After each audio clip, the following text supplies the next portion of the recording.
Hello students, welcome back to ডব্লিউবিজিএসসি।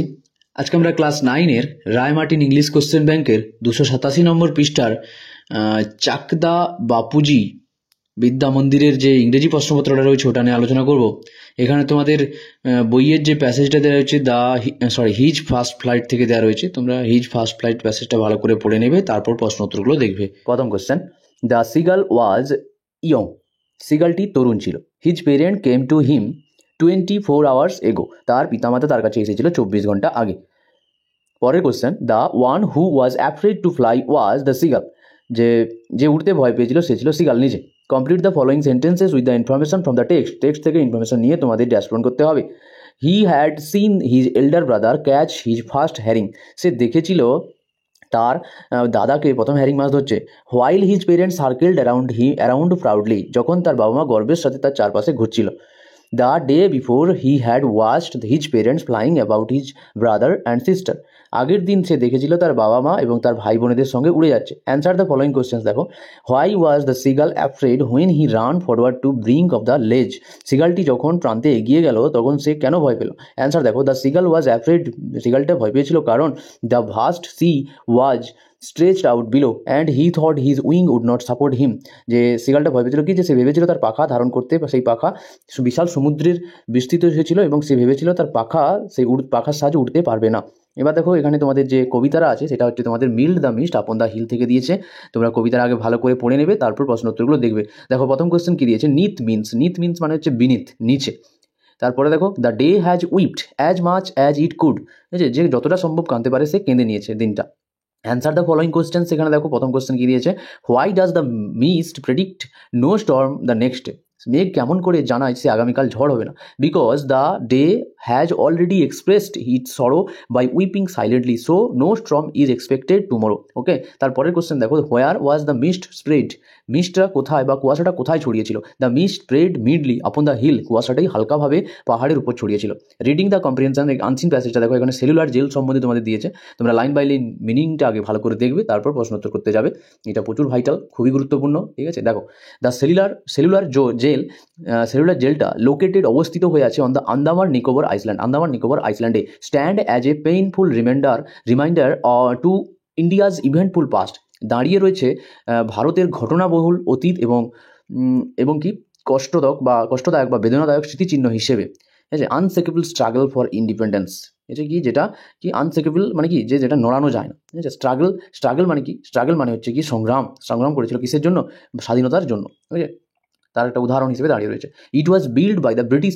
এটা ব্রিটিশদের দ্বারা তৈরি করা হয়েছিল বিটুইন 1896 1896 খ্রিস্টাব্দ থেকে অ্যান্ড 1906 খ্রিস্টাব্দের মধ্যে। And it's a symbol of India struggle for independence. এবং এটা ভারতের স্বাধীনতা সংগ্রামের একটা প্রতীক হিসেবে দাঁড়িয়ে রয়েছে। Design to the isolate prisoner. এটা কি, isolate prisoner the structure was design to crush their will. এই কারাগারটার কাঠামোটা এমনভাবে তৈরি করা হয়েছিল যাতে বন্দীদের আলাদা করে রাখা যায় এবং তাদের মানসিক শক্তি ভেঙে ফেলা যায়। The jail's architecture with its radial design and 694 cells. কারাগারের চক্রাকার নকশা এবং 694টি সেল এমনভাবে গঠিত ছিল। Was intended to isolate prisoner, যাতে প্রতিটি বন্দীকে আলাদা করে রাখা যায়। Breaking their will and crashing their spirit, এবং তাদের ইচ্ছাশক্তি ও মনোবল ভেঙে দেওয়া যায়। ঠিক আছে, এবার দেখো, হাউএভার উইথিন ইটস ওয়ালস, তবে এই কারাগারের দেওয়ালের ভিতরে এ ডিফারেন্ট ন্যারেটিভ আনফোল্ডেড, একটি ভিন্ন গল্প গড়ে উঠেছিল। Revolutionary leader like Batukeshwar Dutt, Baburao Savarkar and Shaheed Bhagat Singh endured brutal condition, forced labour and torture. Batukeshwar Dutt, Baburao Savarkar এবং শহীদ ভগৎ সিংয়ের মতো বিপ্লবী নেতারা এখানে অত্যন্ত কঠিন পরিস্থিতি, জোর করে খাটানো শ্রম এবং নির্যাতন সহ্য করেছিলেন। Despite these atrocities the prisoners resolve only strengthened. এই সমস্ত নির্যাতনের পরেও বন্দীদের সংকল্প আরও দৃঢ় হয়ে উঠেছিল। The jail became a hub for resistant with secret meeting, coded message and underground networks flourishing. এই কারাগারটি গোপন সভা, সাংকেতিক বার্তা এবং আন্ডারগ্রাউন্ড যোগাযোগের মাধ্যমে প্রতিরোধ আন্দোলনের কেন্দ্রস্থল হয়ে উঠেছিল। Today the national memorial preserve the jail's history, showcasing the sacrifices made by those who fought for India's freedom. আজকে এই জাতীয় স্মৃতিসৌধটি কারাগারের ইতিহাসকে সংরক্ষণ করে এবং ভারতের স্বাধীনতার জন্য যারা লড়েছিলেন তাদের আত্মত্যাগকে প্রদর্শন করে। The cellular jail remains an enduring tribute to those who fought suffered and ultimately triumphed. Cellular jail আজও সেই যোদ্ধাদের প্রতি এক চিরন্তন শ্রদ্ধার্ঘ্য যারা লড়াই করেছিলেন, কষ্ট পেয়েছিলেন, অবশেষে বিজয়ী হয়েছিলেন। এবার আনসিন থেকে প্রশ্ন উত্তরগুলো দেখো। প্রথম question, tick the correct alternative. তো in 1906 the cellular jail was build by British. Cellular jail ব্রিটিশদের দ্বারা তৈরি হয়েছিল 1906 সালে। The cellular jail has 694। Cellular জেলের 694টি সেল ছিল। এবার দেখো ট্রু ফলস দিয়েছে এখানে, সাপোর্ট হিসেবে দিতে হবে। The national memorial showcase the sacrifices made by Indian freedom fighter. যে ন্যাশনাল মেমোরিয়াল শোকেস মানে তারা এখানে কী করে রেখেছে, এটা ফ্রিডম ফাইটার যে স্ট্রাগলটাকে তারা এটা ঐতিহ্য হিসেবে ধরে রেখেছে। এটা কী হবে, এটা ট্রু হবে না ফলস হবে, এটা টি হবে। সাপোর্টিং স্টেটমেন্টটা তোমরা দেখতেই পাচ্ছ এখানে, তোমরা পজ করে এটা তুলে নিও। তারপরে দেখো এখানে অ্যান্সার দ্য ফলোইং কোশ্চেন্সে কী দিয়েছে। Write down the names of the revolutionary leader who were insurgent by in the cellular jail. যে এখানে তোমাদের যে বিপ্লবী যারা রয়েছে, বিপ্লবী নেতা যারা ছিল তাদের নামগুলো বলতে বলেছে। বটুকেশ্বর দত্ত, বাবাসাহেব সাভারকার অ্যান্ড শহীদ ভগৎ সিং। ঠিক আছে, তারপরে দেখো what is the location of the cellular jail. Cellular জেলটা কোথায় অবস্থিত ছিল। Write the significant of it. এর গুরুত্ব কী ছিল। The cellular jail is located in the Andaman and Nicobar island. It is significant as a symbol of ইন্ডিয়ার struggle for freedom and the sacrifices of the freedom fighters.